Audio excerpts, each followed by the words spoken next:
अस्सलाम वालेकुम नाज़रीन, आप देख रहे हैं व्यूज़ मैटर और मैं हूं वली डार। जैसा कि आपको मालूम है कि पाकिस्तान में मंकी पॉक्स वायरस के 2 केसों की तस्दीक ऑफिशियली तौर पर कर दी गई है। बहुत सारे लोग हमें मैसेज कर रहे हैं, जानना चाह रहे हैं, सवालात कर रहे हैं। इस वक्त सोशल मीडिया पर ग्रुप्स के अंदर ये बहस चल रही है कि आखिर इस वायरस के सिम्टम्स हैं क्या, किस तरह से पता चलेगा कि आपको मंकी पॉक्स हो गया है या नहीं हुआ, ये फैलता कैसे है, इसको रोकना कैसे है, ये कितना ख़तरनाक होता है, कितना कॉन्टेजियस ये वायरस है और इसका ट्रीटमेंट क्या है, वो तमाम तफसीलात मैं आपको समझा देता हूं ताकि आपकी और हमारी जो मुश्किल है वो शायद आसान हो जाए। इसके सिम्टम सबसे पहले मैं आपको बताऊं वो क्या है।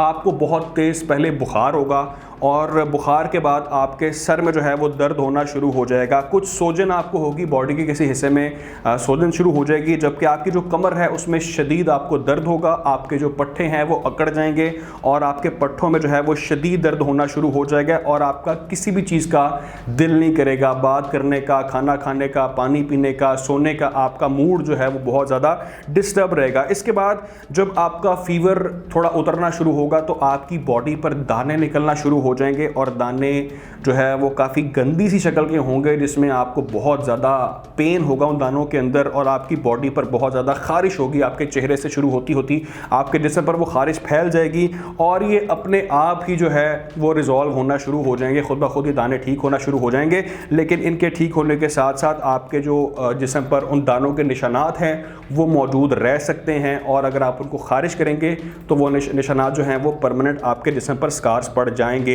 ये मैंने आपको जैसा कि बताया कि अपने आप ही ये रिजॉल्व होना शुरू हो जाता है। कोई टाइम पीरियड बताया जा रहा है 20 से 21 दिन में भी ये जो है वो रिजॉल्व हो जाता है, लेकिन कुछ केसेस में कहा जाता है कि ये 2 से 4 हफ्ते भी ले जाता है रिकवर करते करते, ठीक होते होते। अब हम ये बात कर लेते हैं कि आखिर ये वायरस जो है ये स्प्रेड कैसे होता है, ये फैलता कैसे है। नाज़रीन, इसके फैलने की जो मेन वजह है वो है इंटरएक्शन, यानी कि उस बंदे से जाकर कोई बातचीत करनी, उसके पास बैठना, उससे इंटरेक्ट करना, उसको छूना, उसके साथ टाइम स्पेंड करना और उस इंटरेक्शन से जो है आप उस वायरस को इजीली कैरी कर सकते हैं। जो आपकी अगर स्किन है उस पर कोई कट मौजूद है, अगर आपकी स्किन थोड़ी सी फटी है तो वहाँ से वायरस आसानी से एंटर हो सकता है। इसके अलावा सांस के हवाले से कहा जा रहा है कि सांस से भी फैलता है। आपकी आंखों के ज़रिए भी इसका जरासीम आपकी आंखों से जिस्म में जा सकता है, आपके कान के ज़रिए, आपकी नाक के ज़रिए, आपके मुंह के ज़रिए और कुछ केसेस में ये भी बताया जा रहा है कि सेक्सुअल जो इंटरेक्शन होता है, रिलेशन होता है, उससे भी ये ट्रांसमिट इसका जरासीम जो है वो हो जाता है। और ख़ास तौर पे जो गंदी चादरें हैं उस पेशेंट की या जहाँ जहाँ पर वो बैठा है, जहाँ जहाँ उसने टच किया है, उसको छूने से आपके अंदर जो है मंकी पॉक्स वायरस वो ट्रांसमिट हो सकता है। कुछ जानवरों का जिक्र किया जा रहा है कि ये बंदरों से फैलता है, ये चूहों से फैलता है, ये गुलहरी से फैलता है और इस हवाले से कुछ जो है एनिमल्स उनका जिक्र मेनली किया जा रहा है जिनसे ये वायरस जो है वो मोस्टली स्प्रेड हो रहा है। अब ये कितना ख़तरनाक है, कितना डेंजरस है, इसकी मैं आपको थोड़ी सी डिटेल्स बता देता हूँ। इसके नाज़रीन अभी तक जो रिपोर्ट किया जा रहा है वो ये किया जा रहा है कि इसके असरात हल्के हैं, कोई बहुत ज़्यादा शदीद नहीं है। लेकिन कुछ केसेस के अंदर जिस तरह से आपको मालूम है चिकन पॉक्स होता है, उसके सिम्टम भी इससे मिलते जुलते हैं, तो इसके भी सिम्टम वैसे ही चिकन पॉक्स जैसे हैं। लेकिन कुछ केसेस में इसकी तकलीफ़ बहुत ज़्यादा है, शिद्दत इसकी बहुत ज़्यादा है, लेकिन मोस्टली इसके जो असरात हैं वो अभी तक जो है वो हल्के बताए जा रहे हैं। तो ये एक अच्छी खबर है। और अफ्रीका के हवाले से कहा गया था, आपको याद होगा कि अफ्रीका में कुछ डेथ्स भी हो चुकी हैं इस मंकी पॉक्स वायरस की वजह से, लेकिन उसकी अभी तक कोई कंफर्मेशन जो है वो ऑफिशियली नहीं की जा सकी।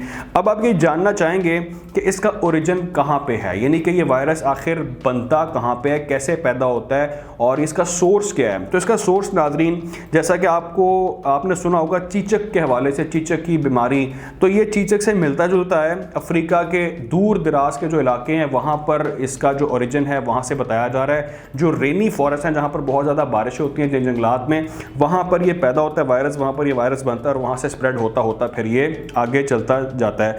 अच्छा, अब इसका ट्रीटमेंट, जो सबका सवाल था कि आखिर अगर आपको मंकी पॉक्स वायरस हो जाए तो आपने उसको ट्रीट कैसे करना है, तो इसका फिलवक्त की इंफॉर्मेशन के मुताबिक, फिलवक्त की स्टडी के मुताबिक आप भी इसको चेक कर लीजिएगा, इसका कोई भी ट्रीटमेंट नहीं है लाइक कोरोना वायरस, इसकी वैक्सीन बहुत बाद में जाकर आई थी।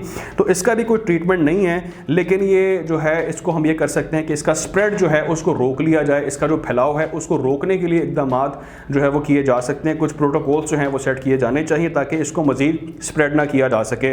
इसकी कोई वैक्सीनेशन जो है मार्केट में मौजूद नहीं है, लेकिन जो चीचक की बीमारी है उसमें जो इंजेक्शन लगाया जाता है चीचक के लिए, वो इंजेक्शन इस बीमारी में भी इस्तेमाल किया जा सकता है एज़ पर डॉक्टर्स। अगर आप उसको इस्तेमाल करेंगे तो कहा यह जा रहा है कि 85% जो है आप इस बीमारी पर काबू पा सकते हैं जिस तरह से आप चीचक को डील करते हैं। इसके अलावा कुछ एंटी वायरल मेडिसिन है वो इस केस में दी जाती हैं जिससे इस वायरस को कुछ ना कुछ कंट्रोल किया जा सकता है।